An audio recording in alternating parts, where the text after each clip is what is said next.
Então vamos lá, paz irmão, paz irmã, hoje mais uma vez guiados pelo Espírito Santo.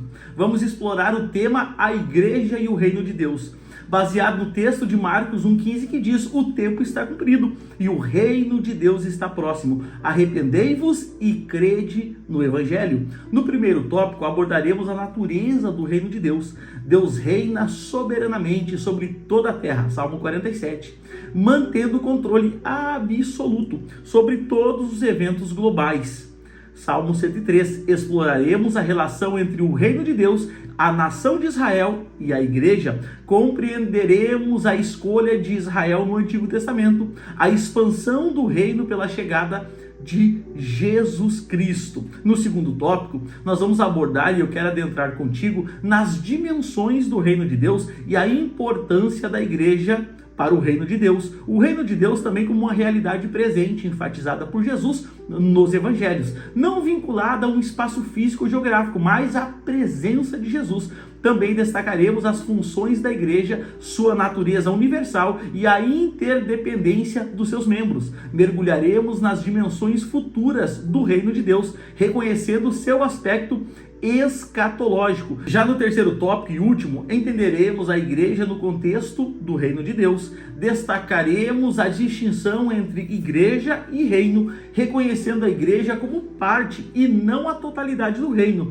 Ela é a comunidade do reino no novo pacto, cumprindo a missão de proclamar o plano de Deus de salvação. A igreja projetada por Deus é eleita para revelar as riquezas de Cristo. Pregar o reino é a missão crucial da igreja, é minha e tua, conforme enfatizada por Paulo e registrada em Atos. Jesus advertiu que o seu reino não é deste mundo, ressaltando sua natureza divina e eterna. Para concluirmos então essa lição, perceberemos que a igreja, embora não idêntica ao reino de Deus, é o seu instrumento presente, herdado por todos os crentes que professam a fé em Jesus Cristo. Que essa lição enriqueça a nossa comunhão como povo escolhido e eleito de Deus, que ela nos capacite a pregar a mensagem do reino de Deus para toda criatura. Que o Senhor Jesus nos abençoe ricamente. Glória a Deus.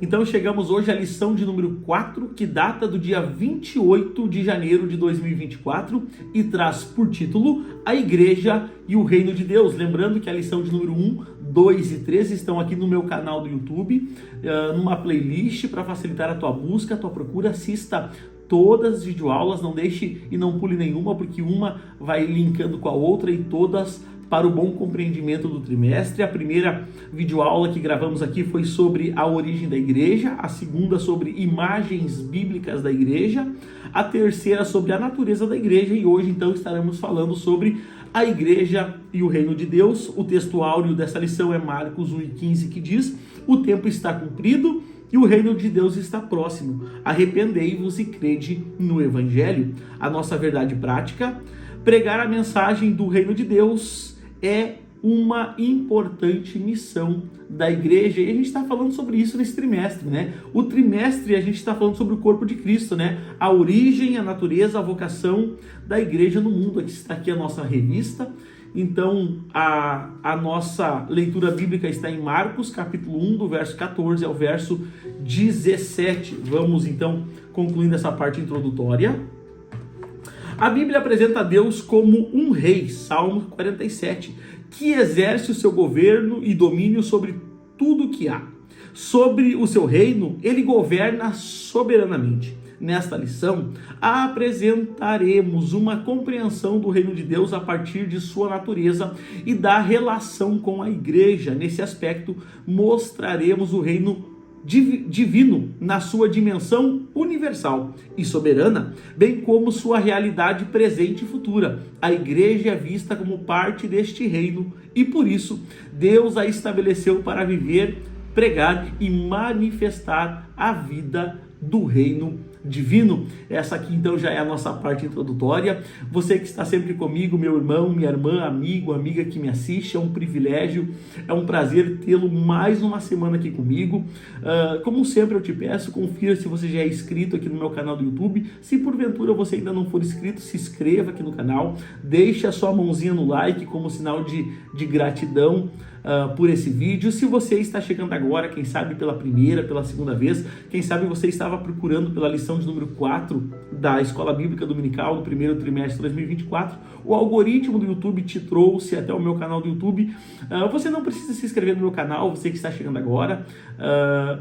A única coisa que eu peço para você é que você assista essa videoaula até o final. E se alguma coisa que eu disser, algo que eu ministrar, abençoar a tua vida, a tua casa, a tua família, se eu trazer aqui algum conhecimento que você ainda não tinha, então no final dessa videoaula, se for bênção para você, lá no final, quem sabe, você pode considerar se inscrever aqui no meu canal. Mas isso no final. Glória a Deus. Então eu já quero adentrar contigo aos nossos tópicos e subtópicos e, como sempre, resumi-los de uma forma prática, clara, objetiva, com aplicações práticas para a nossa vida e ministério. Vamos ao tópico 1.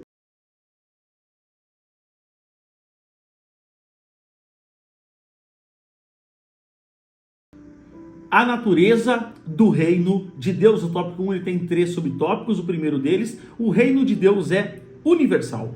O salmista diz que, abre aspas, Deus é o rei de toda a terra. E da mesma forma, Daniel afirma que Deus domina sobre o reino dos homens. Assim, as escrituras revelam um importante aspecto da natureza do reino de Deus, a universalidade. Deus é o rei universal e, como tal, tem domínio absoluto sobre sua criação, sobre reinos e governos humanos, bem como sobre todas as hostes angelicais. Isso significa que nada nem ninguém está fora do seu domínio. Um texto importante agora, Apocalipse capítulo 5, versículo 13, que diz: também ouvi toda a criatura que está no céu, na terra e debaixo da terra, no mar, e tudo que neles há dizer, aquele que está assentado no trono e ao Cordeiro, seja o louvor, a honra, a glória e o domínio pelos séculos dos séculos. Então a gente percebe que tudo que existe no céu, na terra, debaixo da terra, no mar, eles louvam e dão glórias a Deus. O louvor de todas as criaturas a Deus e ao Cordeiro em Apocalipse 5,13 ilustra vividamente a universalidade e o domínio divino do reino de Deus sobre toda a criatura, né? Então olha que interessante.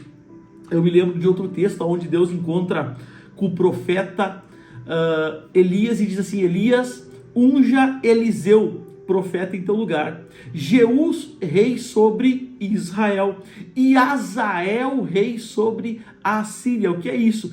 É Deus mostrando para Elias naquela oportunidade que ele tem o controle da nação escolhida, da nação santa de Israel, mas que ele também tem o controle das nações perversas que estão à volta de Israel. Então ele diz: unja o rei que vai reinar sobre o meu povo, mas também unja o rei que reinará sobre os demais povos. Então Deus ele tem o controle sobre todas as coisas, glória a Deus. E se eu falo, quem sabe, para alguém que as coisas estão, quem sabe, nesse começo de ano, fugindo do teu controle, quem sabe você perdeu o controle da situação, quem sabe você não acha uma saída, quem sabe eu falo para alguém que não vê mais um escape para a situação que está vivendo, meu irmão, eu te digo, todas as coisas estão rigorosamente no controle de Deus. As coisas podem ter fugido do teu controle, mas estão no controle daquele que disse Isaías, que está assentado em um alto e sublime trono. Tenha fé, busque a Deus, clame a Deus, porque Deus tem socorro para a tua vida. Glória a Deus. Vamos ao subtópico 2. A soberania divina e os acontecimentos do mundo. Observamos que, embora o mundo siga o seu curso, Deus não perdeu nem deixou de exercer domínio sobre ele, tampouco sobre o universo criado. Um Deus que não tivesse o controle de tudo não seria Deus. E isso não significa dizer que ele seja a causa de tudo o que acontece no mundo. Significa que, embora os homens e até mesmo o diabo e seus demônios tenham liberdade e permissão para agirem neste mundo, contudo, essas ações não se sobrepõem à soberania de Deus. Assim, Deus domina sobre todos eles. E a gente vai se lembrar da passagem de Jó. A Bíblia vai dizer que os filhos de Deus se reúnem juntamente com Deus, eles vão a uma reunião e nisso a Bíblia diz que vem com ele Satanás. E Deus olha para Satanás e pergunta: de onde vem Satanás? E ele diz: eu venho de passear pela terra e rodear por ela. Ou seja, desocupado, né? Satanás, ele é desocupado, né? Vem de passear e andar sobre a terra. Mas a questão que eu quero trazer aqui é a soberania de Deus sobre todas as coisas criadas. Então eles vão entrar num assunto sobre Jó, e você vai perceber no texto que por algumas vezes o diabo vai ter que pedir permissão a Deus para poder tocar na vida de Jó. Então olha que interessante, ele pede permissão para tocar nos bens de Jó, ele pede permissão para tocar na família de Jó, e ele vai pedir permissão a Deus para tocar na carne de Jó.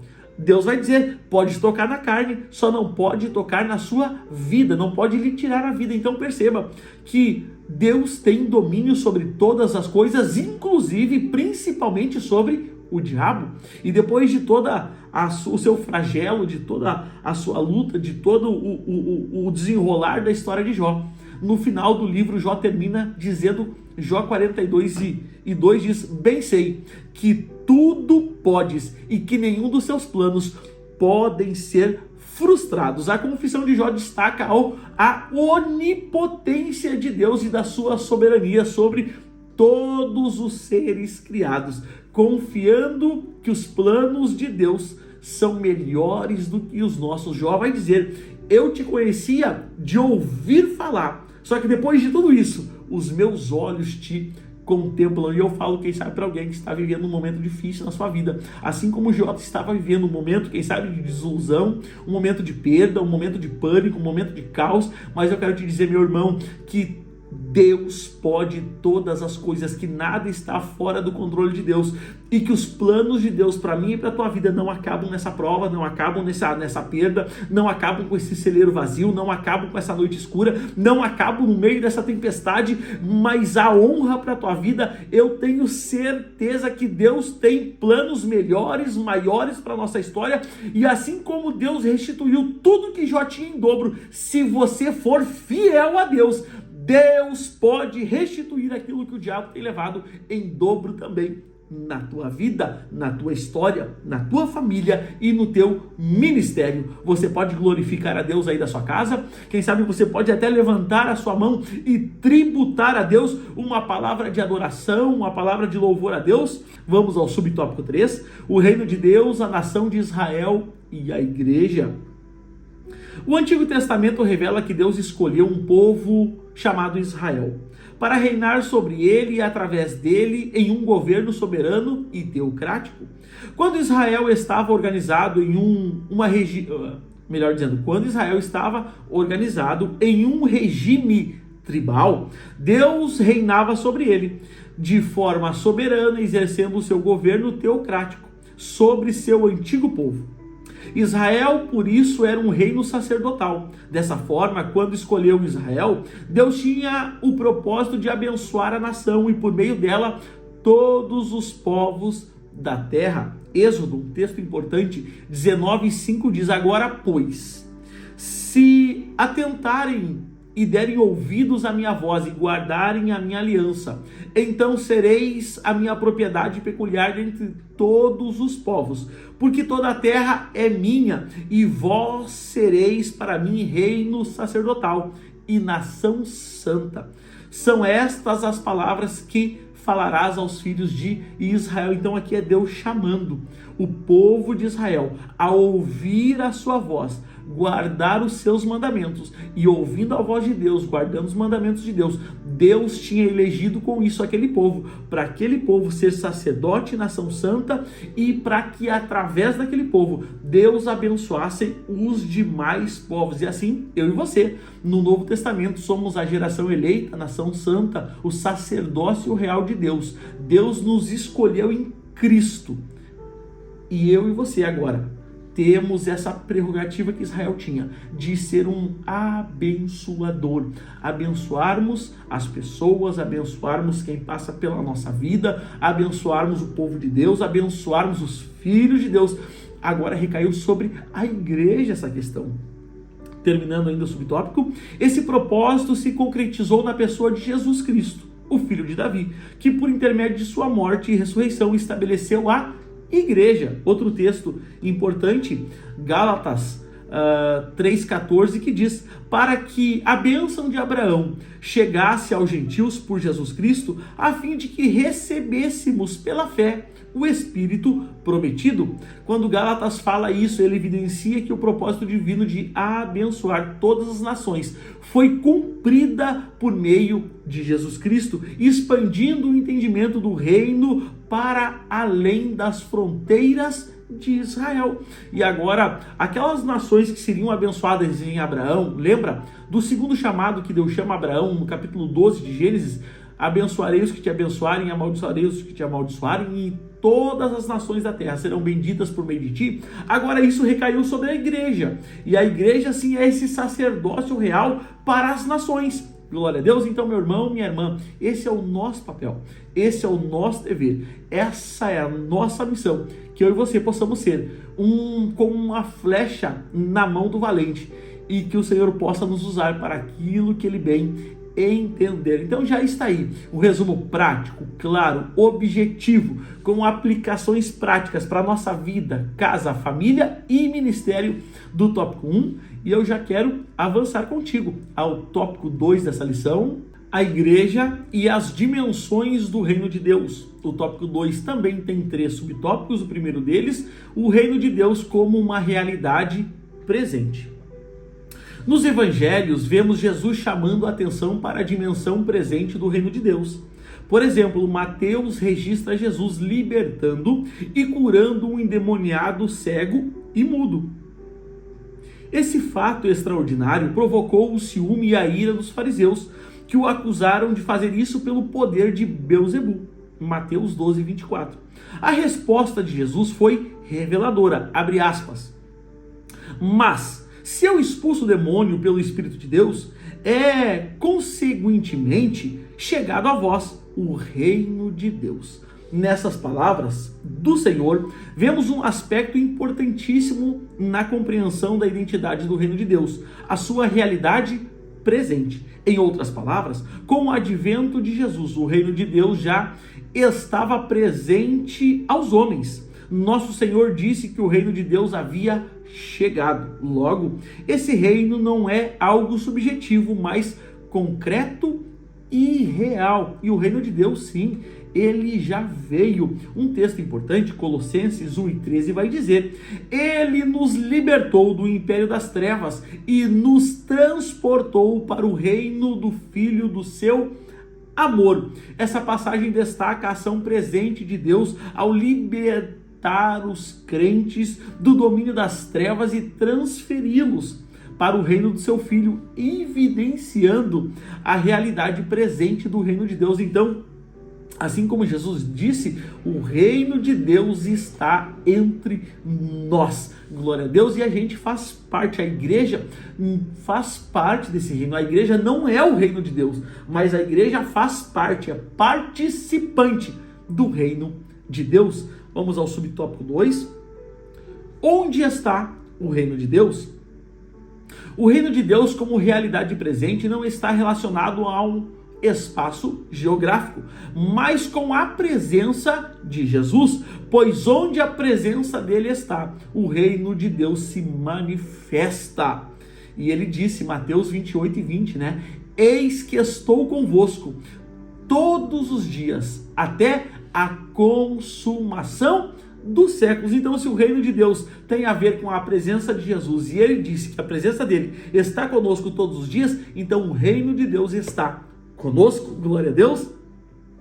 Em outras palavras, toda vez que pessoas são salvas, curadas, libertas do poder do diabo, o reino de Deus está presente. Um texto importante agora, 1 Coríntios 4:20, que diz: porque o reino de Deus não consiste em palavras, mas em poder. E o evangelho é o poder de Deus, a gente crê dessa forma.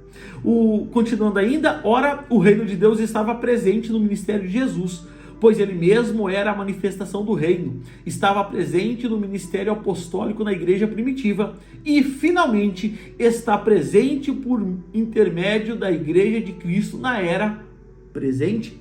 Mateus 6,33 vai dizer: buscai o reino de Deus em primeiro lugar e a sua justiça, e as demais coisas vos serão acrescentadas. Então a gente aprende que a prioridade da igreja, a prioridade de quem serve a Deus, a prioridade nossa é buscar o reino de Deus e a sua justiça em primeiro lugar. É a Bíblia que está dizendo. E as demais coisas que são concernentes ao contexto imediato dessa passagem, Deus acrescenta a nossa vida. Então, meu irmão, minha irmã, eu sei que nesse tempo presente muitas coisas têm às vezes distraído a nossa atenção, tem chamado mais a nossa atenção do que propriamente às vezes as coisas do céu, as coisas celestiais. Mas aqui vai uma convocação ao quê, meu irmão? Uma convocação a gente buscar esse reino.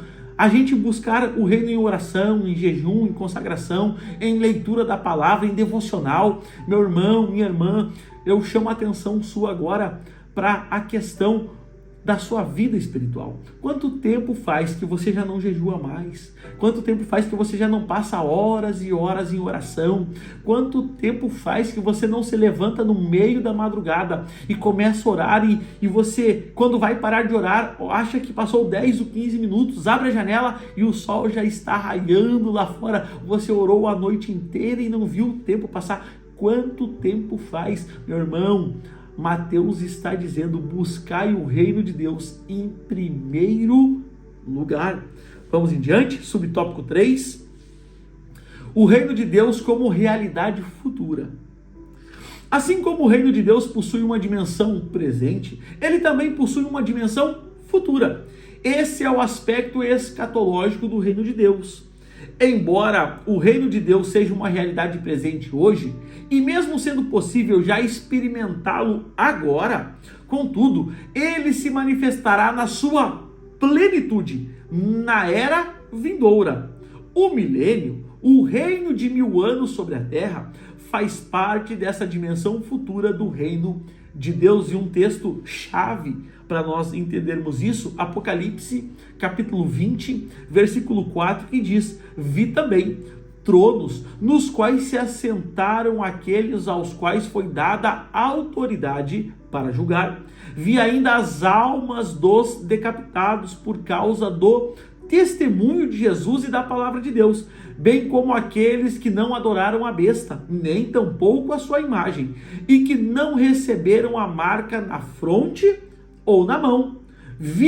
Viveram e reinaram com Cristo durante 1000 anos. Aqui o texto está nos apresentando uma visão escatológica do reino com Cristo durante esses 1000 anos, evidenciando a dimensão futura do reino de Deus. Então, embora o reino de Deus esteja presente e a gente já desfrute dele no nosso tempo presente, nessa era que vivemos agora, muito mais desfrutaremos dele na sua plenitude no tempo futuro. Então o reino de Deus é uma realidade hoje e será então revelado a nós plenamente no futuro. Glória a Deus. Já está aí então, meu irmão, minha irmã, o resumo prático, claro, objetivo, com aplicações práticas para a nossa vida, casa, família e ministério do tópico 2, e eu já quero avançar contigo ao tópico 3 e último tópico dessa lição: a igreja no contexto do reino de Deus. O tópico 3 tem 3 subtópicos. O primeiro deles,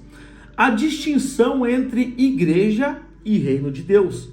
Deve ser destacado que a igreja faz parte do reino de Deus, assim como eu falei no subtópico anterior, no tópico 1, na verdade, A igreja, ela não é o reino de Deus, mas ela faz parte do reino de Deus. Contudo, ela não é o reino de Deus em toda a sua expansão. O reino de Deus é mais amplo e envolve todo o povo de Deus na antiga bem como na nova aliança. A igreja, mesmo inserida no contexto do reino, não existia no Antigo Testamento. Todavia, o reino de Deus já existia no Antigo Pacto.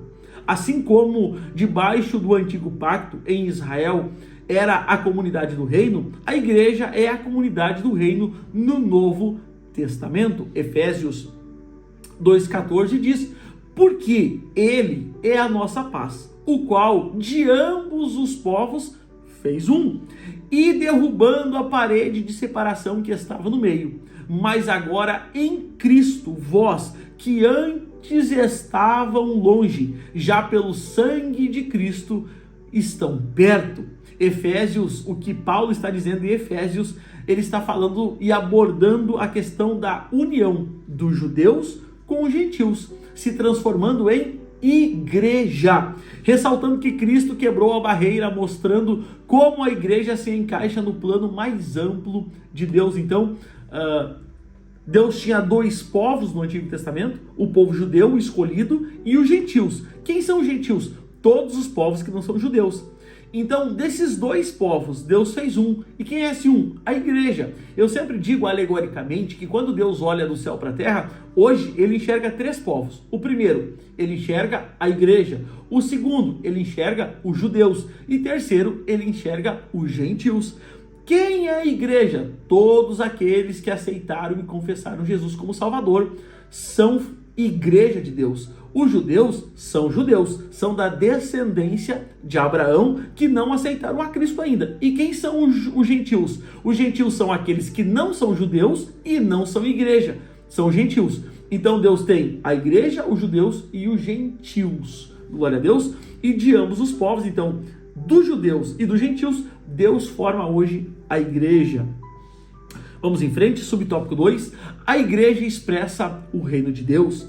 A igreja foi idealizada e projetada por Deus para ser a expansão do seu reino na plenitude dos tempos. Ela não é um improviso de Deus, nenhum remendo que ele fez na história da salvação. Ela foi projetada e planejada. É a eleita de Deus. Isso significa que, debaixo do novo pacto, Deus deu à igreja a missão de fazer conhecido o seu plano e projeto de salvação para a humanidade. Então, essa é uma missão nossa, né? E Jesus falou: ide por todo mundo, pregai o evangelho a toda criatura. Quem crer e for batizado será salvo. É a nossa missão, fazer o reino de Deus ser conhecido a todos os povos.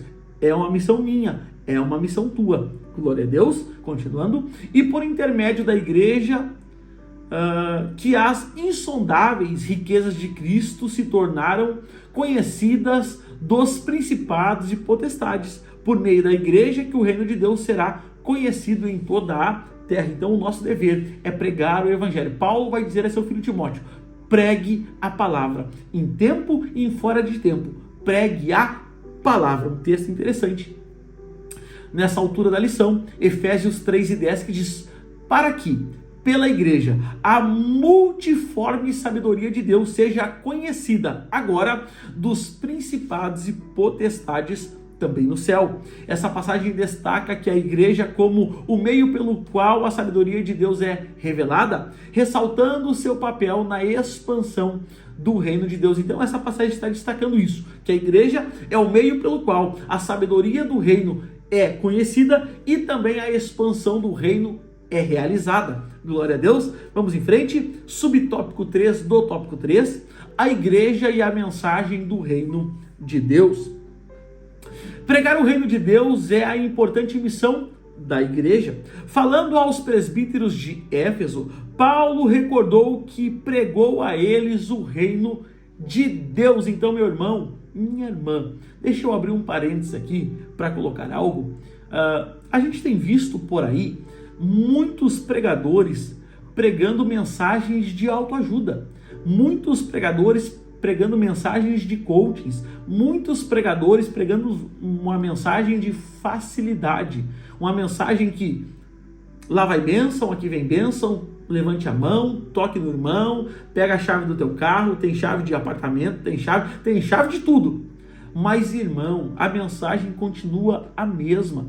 Por isso que a gente vê que às vezes tem em igrejas pessoas com 10, 15, 20, 30 anos de crente, com o mesmo problema, com os mesmos vícios, com as mesmas dificuldades, uma vida que não é transformada, uma vida que não é renovada. Por quê? Porque a mensagem não está tendo o enfoque certo.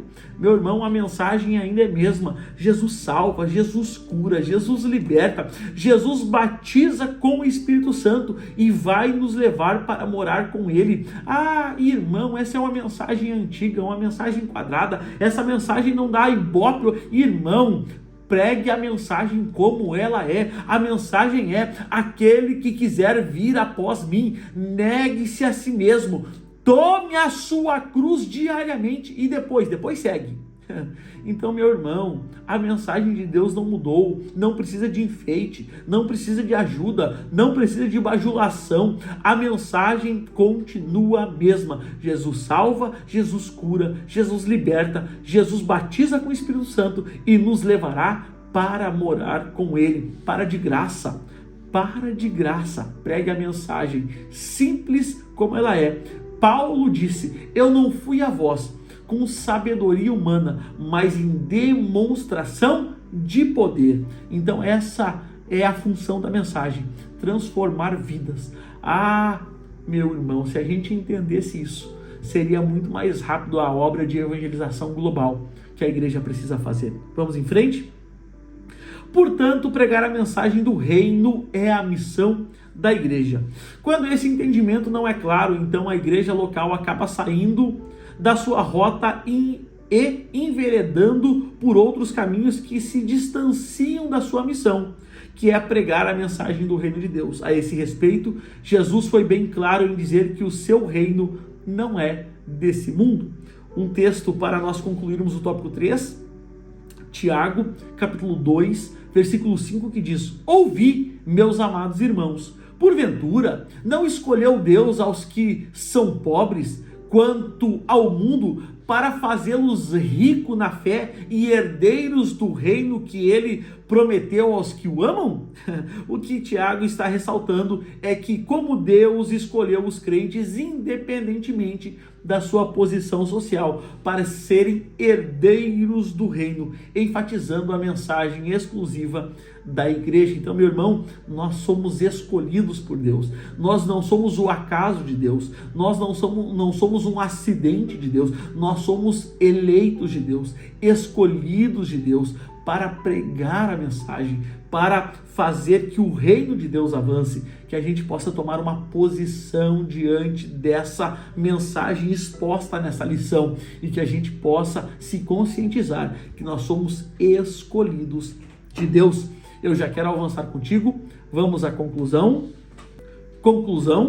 Nesta lição aprendemos um pouco mais sobre o reino de Deus. Como disse alguém, a igreja não é idêntica ao reino de Deus, pois este é maior do que ela. Todavia, a igreja é um instrumento presente do reino e herdará também o reino. Assim, o reino de Deus em sua plenitude ou na sua manifestação final incluirá todos os crentes que professam e professarão sua fé em Cristo, o Filho de Deus. E eu concluo essa lição citando o texto de 2 Pedro, capítulo 1, versículo 11, que diz: portanto, irmãos, procurai fazer cada vez mais firme a vossa vocação e eleição, porque fazendo isto, nunca, jamais tropeçareis, porque assim vos será amplamente concedida a entrada no reino eterno do nosso Senhor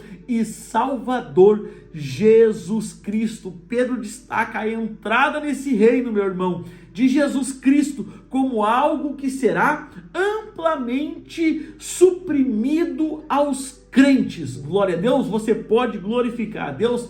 E ele também reforça a ideia que a igreja é um instrumento presente do reino, preparando os crentes para participarem da plenitude desse reino na eternidade. Glória a Deus, você faz parte desse reino, eu faço parte desse reino, a tua casa, a tua família faz parte desse reino, e a gente pode passar por luta, pode passar por dificuldade, noite escura, apunhalada, pedrada, traição, a gente pode passar por tudo isso nesse tempo, mas no tempo futuro, eu tenho certeza que gozaremos da presença de Jesus, um tempo de paz, de união, de harmonia, aonde se deleitaremos por completo no Senhor.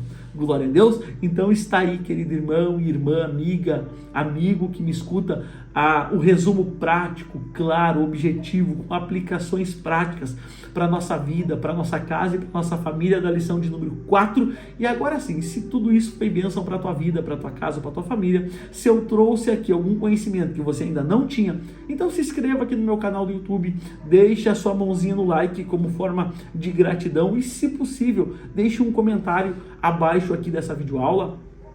Eu vou deixar aqui no meu canto direito um vídeo já para você. É só clicar e você vai ser redirecionado ao vídeo de número 3, a lição de número 3 desse trimestre da nossa Escola Bíblica Dominical. Então clique aqui, estará aparecendo um vídeo aqui, você clique e você estará assistindo a lição de número 3, essa é a lição de número 4, e semana que vem eu te espero para a lição de número 5 da Escola Bíblica Dominical, na classe dos adultos. Querido irmão, querida irmã, amigo e amiga que me escuta, o desejo da minha alma é que Jesus abençoe a tua casa, Jesus abençoe a tua família, Jesus abençoe a obra das tuas mãos e aonde você botar o pé, que Deus te dê por herança. Até a próxima videoaula, graça e paz.